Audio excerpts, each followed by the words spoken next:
सोलापूर शहरापासून 10 किलोमीटर अंतरावर असलेल्या डोणगाव येथील एका शेतकऱ्याने चक्क कडीपत्त्याच्या शेतीतून वर्षाकाठी 3 ते 4 लाखांची कमाई केली आहे। शहरापासून 10 किलोमीटर अंतरावर डोणगाव आहे। या गावातील शेतकरी आनंद शेटे यांनी आपल्या शेतात नवीन प्रयोग करायचं ठरवलं आणि 3 एकरात कडीपत्त्याची लागवड केली। मागच्या सलग 10 वर्षापासून ते कडीपत्त्याची शेती करतात। यातून वर्षाला त्यांची लाखोंची कमाई देखील होत आहे। पाहूयात यावरचा हा खास आढावा।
आनंद शेटे हे आमचे कडीपत्ता म्हणून हे पीक आहे। एकदा छाटणी केलं की वर्षातून 3 वेळा हे पीक येत आहे। प्रत्येक छाटणी केल्यानंतर 4 महिन्यांनी एकदा छाटणी करावं लागते। आता ही शेती करण्यापूर्वी कडीपत्त्याची त्याचं मार्गदर्शन कुठं केलं आणि त्याची माहिती कोणाकडून घेतली? मार्गदर्शन म्हणताना असं दुसऱ्या शेतकऱ्यांचं बघून आम्ही, आमच्या काकांनी केली होती अगोदर शेती कडीपत्ता, त्यांचं बघून आम्ही, काकांचं बघून आम्ही पण हेच कडीपत्त्याचं पीक केलं। कडीपत्ता पीक लावण्यापूर्वी त्याची जमिनीची मशागत करावी लागेल, खत घालून, मग त्याला ट्रॅक्टरने नांगरटी करून, मग परत आपल्याला किती फुटी लावायचं, 4 फुटी 3 फुटी त्याप्रमाणे सऱ्या सोडून मग त्याची बियाणे टोकन करावं लागतं। आता ह्याची लागवड केल्यानंतर त्याचं उत्पन्न किती दिवसात? उत्पन्न 1 वर्षाने उत्पन्न चालू होते। लागवड केल्यापासून 1 वर्षापासून त्याचं चालू होते। आता लागवड करत असताना याच्यावर फवारण्या वगैरे सारखा कंटिन्यू 8-8 दिवसाला फवारण्या करावं लागते। सारखा बुरशीनाशक, कीटकनाशक, करपा पडतंय, डाग पडतंय, कीटकनाशक म्हणजे अळ्या गुंडाळत येतं। पाण्याचं कसं नियोजन? पाण्याचं मोकळं पण चालतंय, ड्रीप आहे। आता याचं किती महिन्याला याची मार्केटसाठी तोड होती? म्हणजे 4 महिन्याला एकदा आम्ही त्याची छाटणी करतो।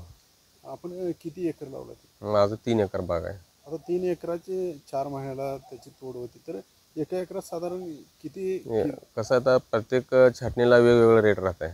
कधी 50 रेट मिळते, कधी 20 रेट मिळते। आता चालूला 10 रुपयाचं रेट मिळाला असं असतं ते। आता आपण मार्केटला विकताना व्यापाऱ्यांना किंवा मार्केटला विकताना कसं? आम्ही स्वतः विकत नाही, ते आम्ही व्यापाऱ्याला देतो। व्यापारी मार्फत माल जाते आमचा। तो कसा किलोवर घेतात? हां, किलोवरती माल घेते त्यांनी। मी ते सांगितलं की एका छाटणीला 10 रुपये मिळते, एका छाटणीला 30 रुपये, एका छाटणीला 50 रुपयेपर्यंत आम्हाला रेट मिळते किलो। जास्तीत जास्त 50 ते 60 पर्यंत मिळते। आता हे कडीपत्ता याच्यावर आभाळ आला किंवा पाऊस आला, मग सतत औषध मारावं लागतं। 8-8 दिवसाला। ह्या दिवसामध्ये जास्तीत जास्त करपाने डाग पडण्याची शक्यता जास्त असते ह्याला। आता करपा आणि करप्याचे डाग पडले तर काय नुकसान होतं? नुकसानमध्ये काढून टाकावं लागतं। व्यापाऱ्याला माल चालत नाही, 1 नंबर माल लागते मार्केटला। आता याची वार्षिक उलाढाल किंवा 4 महिन्याला किती उलाढाल होते? आता एकरी तसं बघितलं तर 1 लाख रुपये निघते, लाख ते 1.25 लाख रुपये एक 4 महिने 4 महिन्याला. आणि मग वार्षिक एकरी 3 लाखापर्यंत होत आहे, 2.5 ते 3 लाखापर्यंत. शेतकऱ्यांना का आव्हान करतात? शेतकऱ्यांनी लावायला पाहिजे, चांगलं आहे. एवढंच की जरा मशागत जास्त आहे, औषधाचा खर्च जास्त आहे, एवढं सगळं नियोजन करावं लागतं. आता हे सगळं लावत असताना याच्यासाठी जमीन कशी असते? जमीन 1 नंबर पाहिजे त्याला. दोन ह्याची पण चालते जमीन, थोडं खडकाळ मोडीवरची असले तरी पण चालते. पाणी निचरा व्हायला पाहिजे, जेणेकरून पाणी नाही थांबायला पाहिजे रानामध्ये.